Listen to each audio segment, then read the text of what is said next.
Hey, valuable physical educators out there. I'm here with you today. Didn't have an interview for this last week. We're definitely looking for professors, for physical education teachers, for adaptive physical education teachers, administrators. If you're looking to get your message out there, talk physical education, talk which direction it's going, what you love about it, let us know at valuable education at valuablecoaching1@gmail.com. That's valuablecoaching, the number one at gmail.com. Um, Today I just want to talk about the fact that Kevin, he's been working hard doing Zoom physical education, and he also was on the Kelly Clarkson show and did a quick little bit talking about physical education. And, I think out there right now, there's a lot of physical educators that have had to get very creative while they've been on Zoom.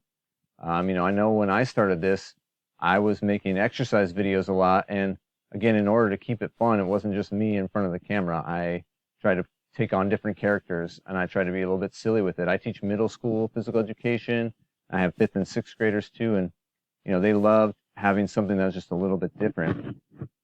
The other thing I continued to do during that time was I still wanted to teach sports, even though I knew we got kids in all different, you know, areas of where they live. And, so I was trying to make it accessible even for kids who maybe live in an apartment, don't have a lot of outside space, maybe don't even have a space inside where they can be jumping around and doing a lot of stuff. So, I'd try and show them techniques, and if they could go outside and copy it, then great. And if not, then they could watch it and see, and they could check it out.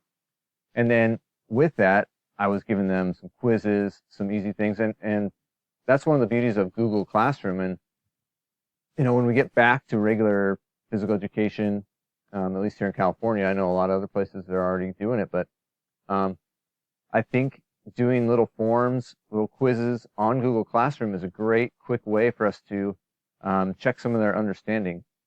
I think as physical education teachers, we're always looking to see how we can do grading better. And, it's great to watch and it's great to check off the skills that they do outside. It's great to see how they interact. And that's always going to be a valuable part of physical education is, doing that observation piece. But how do we check some of their knowledge and understanding? And how do we check some of the kids too that maybe don't enjoy being out there as much and aren't going to show as much effort during that time when we're outside? And one of those things that you can do for those students is say, hey, you know what? You're going to be able to earn some points here and there doing some little quizzes. Maybe they're good at listening. They know the rules. They understand that. It can be a way to check that off. So again, quick 5-question quizzes. And the nice thing in Google Classrooms, grades it for you real quick, because again, a lot of times you got a lot of extra students, to try and get through and grade. And so then you have that taken care of, which is, for me, that was a great tool. And so, I think as physical educators, we're going to come out of this on the other side with a lot of new tools and be able to kind of create an even, better curriculum for our students. But, how do we go about doing that? We got to keep sharing with each other. We got to keep trying to keep people interested. I think we also got to keep teachers, administrators, legislators even abreast of the fact that physical education is really important. Physical education and health right now are two things that would help make a lot of this country be more confident. If you're a healthy person right now, you're in a good spot.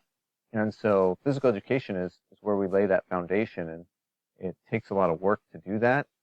But again, if we go about it in a good way with a well-rounded curriculum, with fitness, with sports, with individual sports, with teaching health, with teaching nutrition, and something that I've been able to add in the last years teaching has been to do CPR and first aid. And again, you're finding all these different things that maybe right now first aid and CPR doesn't seem like it's a really active thing. It does have to do with health. But a lot of the jobs that require that as a certification that some of these students can go out and get, out of either high school or out of, junior college require that. And so being things like a firefighter, becoming a paramedic, maybe even just getting into a nursing program. These may be things that we can spark their interest by adding these little things to our curriculum. The same thing goes for sports. Um, you know, for a long time, I kind of stuck to just a normal rotation of sports that I knew well, I liked. And some of them were definitely different. Team handball was in there. I've always done hockey, tried to add in lacrosse, but there were certain sports too, even that I shied away from because I coached them outside of it, and I didn't want to turn into, too serious of a coach about it when I'm teaching physical education, and be frustrated with, people who are just brand new to a sport where I'm used to coaching and playing at a different level. And so um, that's something I learned was definitely not a good thing, because you may have a huge portion of the kids that really get sparked by that sport. So you got to really keep mixing it up and trying all kinds of different things and get creative, mash sports together. We also have to get creative with the space we have. If you just have blacktop, don't be discouraged by that. Just embrace it and take it on. Maximize that space. Figure out what you can have students do to get them going. But right now, during this time, you really got to just keep finding ways to be creative. Keep looking online. Step outside of your own comfort zone to do some different exercising. Again, put on a costume and be a little bit silly in order to show people how much fun that physical activity can be, how good it is for you, and give them that break that they desperately need from, from just the academic side right now where you're on the computer. I think it's tough that we're still on the computer for this in some places. But again, physical education can still be kind of a release and a spot where they don't have to just stare right at it and be typing and be so focused. They can just kind of watch and move along and listen and not just totally have to be fixated on the screen looking at problems or words on the screen. So, physical education is, such a diverse subject. And I think sometimes we take for granted the fact that we have such a wide swath of things we can cover, again, from things like individual sports all the way through team sports, health, and then health, that's a huge wide range. A lot of science standards have changed, and you want to look into those and see where you can kind of fill in some of the gaps with human anatomy even, and the muscular system, skeletal system, tendons and ligaments. You're going to find that kids start not knowing what some of these things are. You can help fill in some of those gaps and give them some great, material moving forward. So again, take a look at your curriculum during this time. You're still on Zoom, get creative. If you're working with students, again, find a way to incorporate as many different things as you can so that, you can spark an interest in a kid. When you see that happen, it's the best feeling. That little spark of like, oh, I really like this sport, or, oh, this subject is really cool. I had students that struggle with all kinds of different things moving along, and then we did CPR and they really liked it. And one of those students actually I know is graduating this year, and he's going on to go into a program to become an EMT, and it's really awesome. I had another student actually just graduated this last year.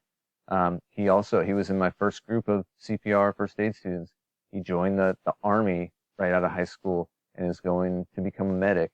And so, those are the kind of stories that are inspiring and are special and make us want to keep going back. And so find something that not only you have a passion for that you can pass on, but that, again, you'll get some kids here and there. Not every kid is going to love every sport. Not every kid is going to love every fitness activity you do. That's just the reality of it. But when you get a kid here, a kid there, and you see them get turned on by a sport, by an activity, by a subject, then you're doing your job. Because even if that student doesn't like the next thing you go on to, they have that to fall back on when it's time for them to find a way to stay healthy. So anyways, thank you guys for listening in today to Valuable Physical Education. We're definitely going to keep coming at you with more guests. Again, follow us on Instagram at Valuable Coaching. Subscribe to our YouTube channel, Valuable Coaching, and check us out on Spotify, Google Podcast, Apple Podcasts, wherever you listen to podcasts. And lastly, again, if you want to try and get on and chat with us about physical education, valuablecoaching1@gmail.com. Again, that's valuablecoaching1@gmail.com. Thank you guys so much.